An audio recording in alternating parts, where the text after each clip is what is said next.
I got here in 1973. 1982. 1973. Came in 77. July of '83. 1980. In 1975. Been in practice for Terrebonne General for about 35 years. I came to Houma in 1971. October of 1982. 1975. Actually, I started practicing here in 1965. 1975. 1977. July 1st, 1976. 1983. July 1st, 1978. I've been in Houma since July 1967, which is approximately 51 years. I started surgery here in 1963. I started practicing in 1959. I came here in 58. At the time, I was the 17th doctor in Terrebonne Parish.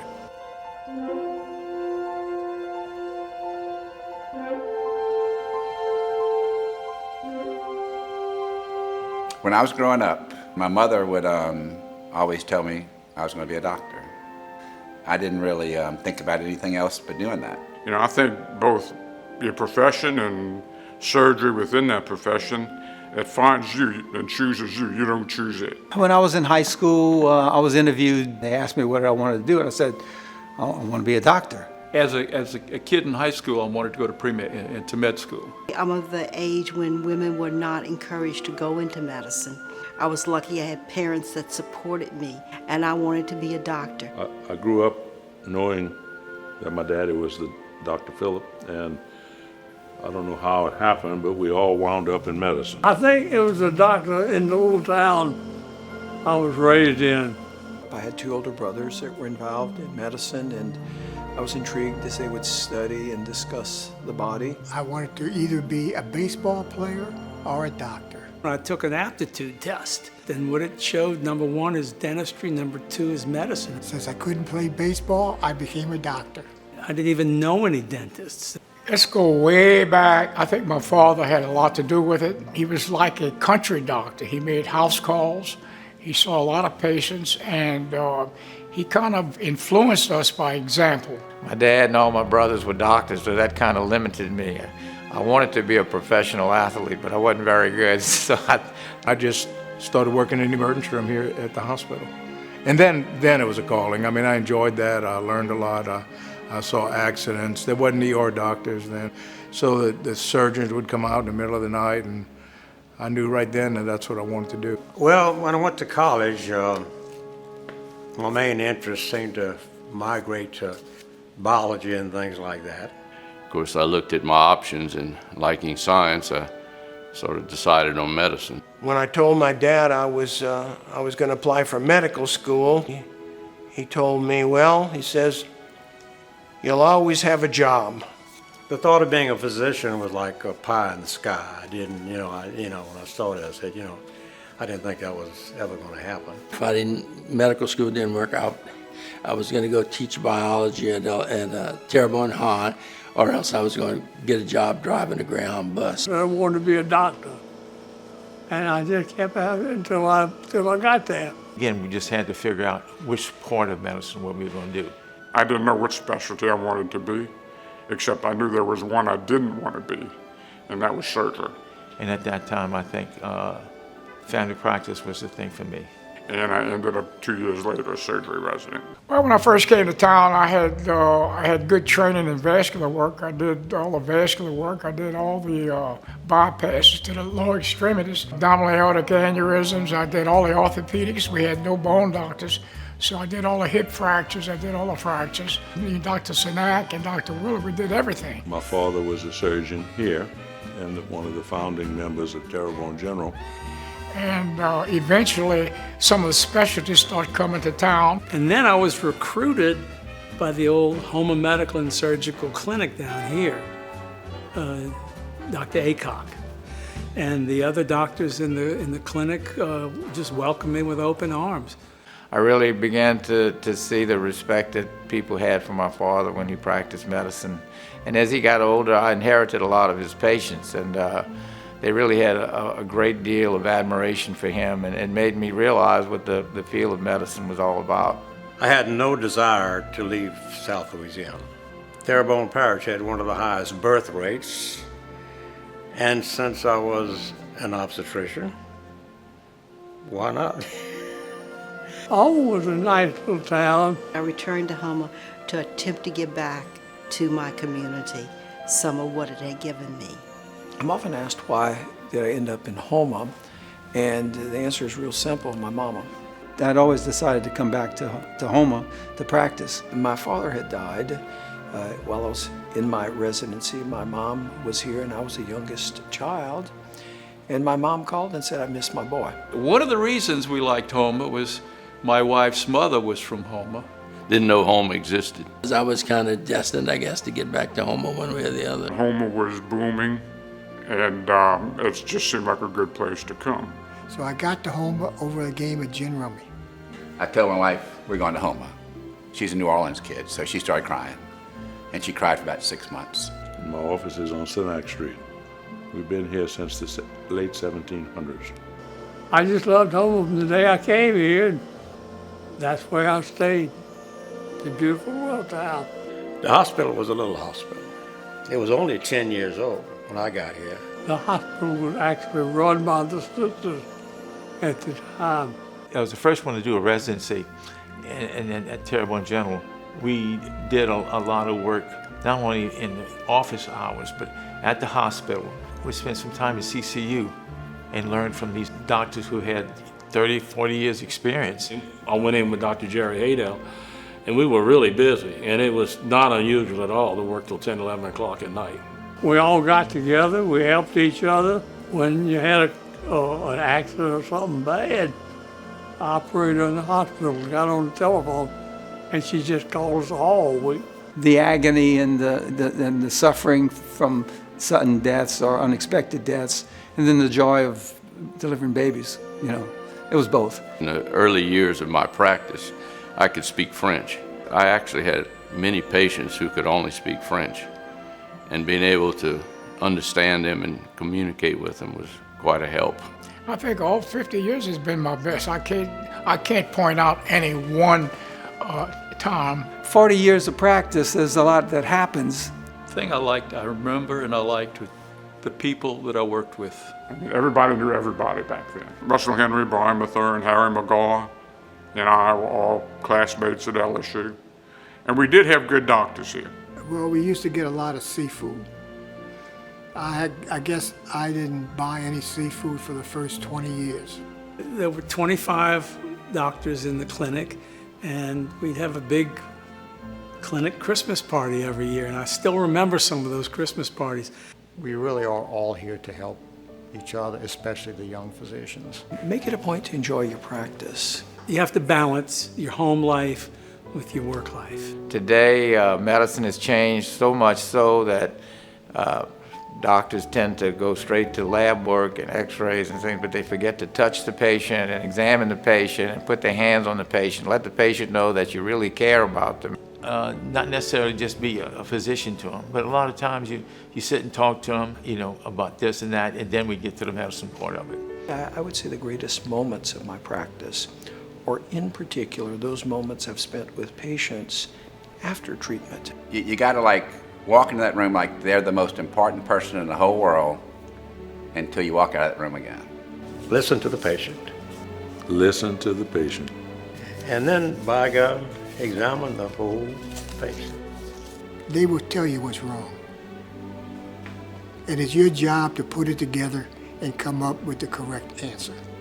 And then you have to just treat people like you would treat yourself or your family. Telling patients as best I can what's wrong with them, what they need to do, and certainly inviting them to ask questions and be open about it. You can't talk about a bad problem and let them hanging on what's going to be the solution. I mean, I literally tell them what the problem is and what the solution is in the same breath almost. When you're allowed to help someone in the process of dying, that's a sharing that is very deep and intimate. And anything we can do to help the patient and their family deal with this is worth every moment.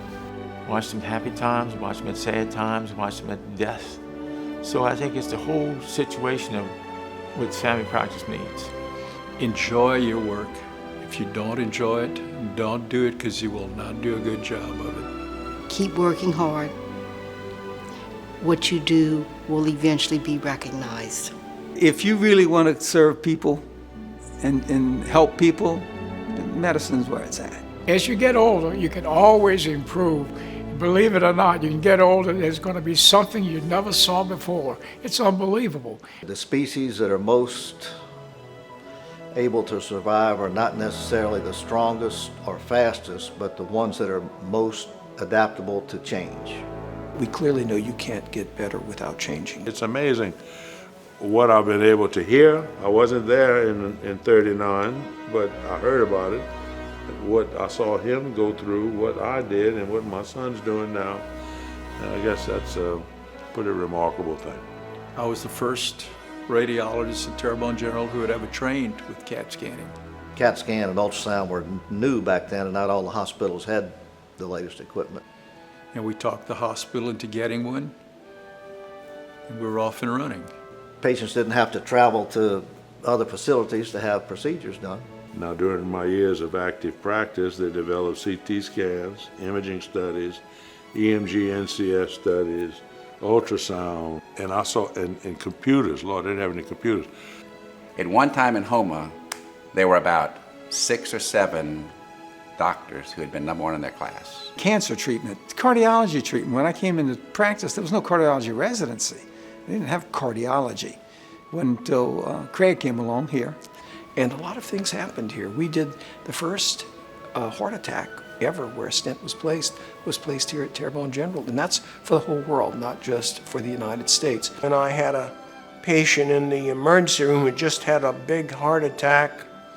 And based on my previous experience, I was pretty sure that he was not going to make it. And they had just employed a new cardiologist, Dr. Craig Walker.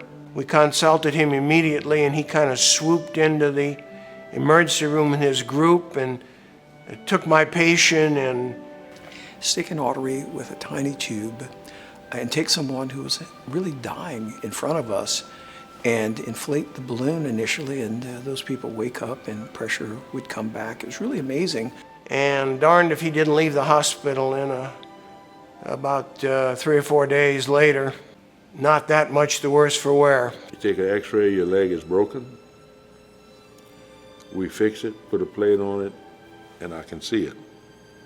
That's sort of concrete. I never wanted to be any other kind of doctor. You had to use your mind and your thoughts and your knowledge of medicine to treat the patients. But it was so rewarding to be able to take someone who was sick, very sick, almost dead, and be able to cure them and turn them into a productive life later on. But it is rewarding through the whole time to have so many patients. I was in Lowe's checking out, and this older man was ahead of me, and he turned around and he said, "Are you Dr. Rao?" And I said, "Yeah." He goes, "You saved my life." Is the multiple people that come in and they're so grateful for being better. And it's not always with them. You'd think if you cured them of cancer, which we've certainly done many times, or done something major, that they might be more grateful. But sometimes little things. I remember a lady who I worked on when she was 75, and I was able to dance with her at her 100th birthday. I was playing in a softball game, and I was on second base, and some guy got a base hit, and I rounded third, and I slid into home. And when I slid into home, I saw a police car. "Doc, come on, you have a delivery at the hospital." Man, so I'm going to the hospital. I'm all full of mud and dirt. Couldn't change. I couldn't do anything. So I delivered the baby, and I brought the baby out to the daddy. Well, worst thing was he couldn't believe that there was this human being delivering his baby in a pair of Bermuda shorts full of mud. Second thing was I wasn't even the lady's doctor, so he didn't know what I was. We were still in the old hospital, and they brought in a young fellow into the emergency room with head trauma. He was in the process of dying.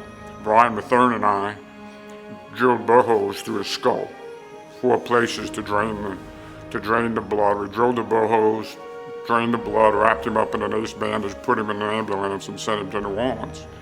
You know, later that fella came back, walking, talking, no neurologic deficit or any problems. Back then it was kind of more cowboy. I had a little girl. She showed up at my office yesterday after we had finished seeing everybody with a friend of hers. And she said she wanted to thank me because when she was about 7 years old, she had gotten in an accident, her face was all cut up. And I said, well, I don't see nothing. She said, that's what my mother says too, that there's nothing there. I get the opportunity to work with a lot of great guys in different specialties. We have all the specialties it takes to run a good referral surgery practice. It all complement the practice of medicine and surgery in general. And most of the learning I do is from my colleagues. I appreciate their help in educating me, as we work together. I guess I've been successful. I had a long and gratifying practice. We were able to not just treat them, but to follow them and develop friendships over years. It really is a culture of healing, and it's something that's very exciting to follow. Yeah, I still occasionally will see some of my patients, and I keep it. Some of them, we've developed friendships over a period of time. Oh yeah, I see them all the time. TGMC's always been here. It's the only hospital I've ever worked at other than in my residency. I enjoyed my years here, I really did. Thankful for everything that Terrebonne General has done for me over the years and continues to do for me. We've been here continuously all that time. I wouldn't go anyplace else at all. I wouldn't quit working unless I was infirmed or not able to do it. Would not think to practice any other place. I've watched Terrebonne General grow and evolve, and it's become a major medical center. Now it's really something. And so I think we've progressed into the modern era of medicine very well, thanks to the development of the hospital. As an orthopedic surgeon, you have to have all the backup. We can't do what we do at my office. I'm 100% bound to the facility. We needed the support. It was very interesting to watch our hospital grow and to get accolades from the outside. TGMC is the hospital where my family goes. Whenever I think my patient needs an additional type of physician on the case, they're available.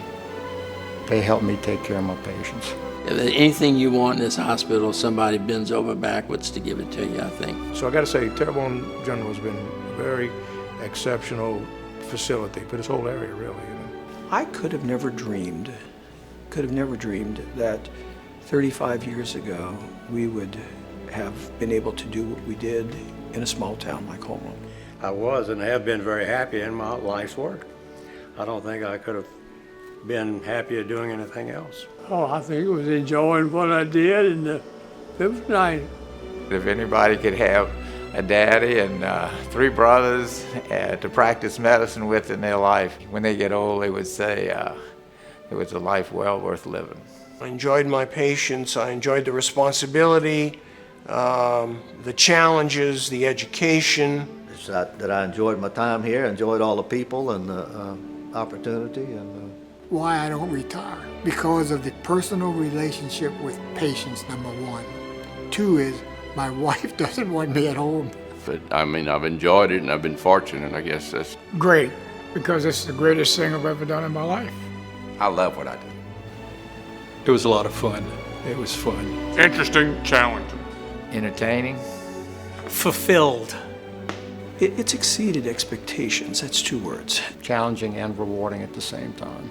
It's what I intended to do when I started, and I think I've gotten satisfaction out of doing the things that I was put here to do. I got to say, it's been really gratifying and very rewarding. It's been a very fulfilling thing. I mean, I enjoy what I'm doing. Happy. Obstetrics is a very happy field. Magnificent, because it's the best. I've been doing it a long time, and I constantly asking me if I'm going to retire. And I said, when this stops being fun, I'll retire. But I haven't yet got to the day where this is not fun. I guess it was a labor of love. I said.